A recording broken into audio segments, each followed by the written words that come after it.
हा हे तिघजण योगासने वेगवेगळ्या भागातले पण तिने भावंडासारखी करतायत। वैष्णवी सोळंकी ही मंट्याची आहे, तो धाराशिव जिल्ह्यातला योगासनवाला नवनाथ सावंत, पण मध्ये जो करतोय का मध्ये तो वरद जोशी या शहरात वडील राहत आहेत। एक जरा व्यासपीठावरच्या ना बघू द्या।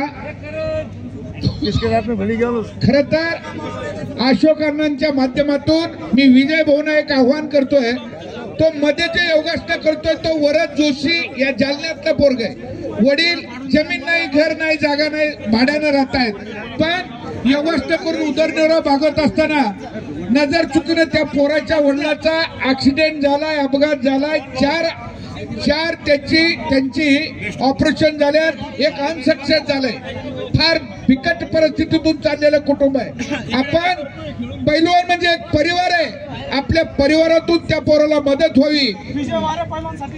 विजय वारा पैलवानसाठी जोड पाहिजे। तिकडे पवन बावणे आलेला आहे, अतिशय शांत स्वभावाचा पैलवान। विजय बरोबर कुस्ती करणार असाल तर कुणी हात जावा। या तिन्ही योगापटूंचं टाळ्या वाजून कौतुक करा, सर्वांना विनंती करतोय, आणि भरभरून बक्षीस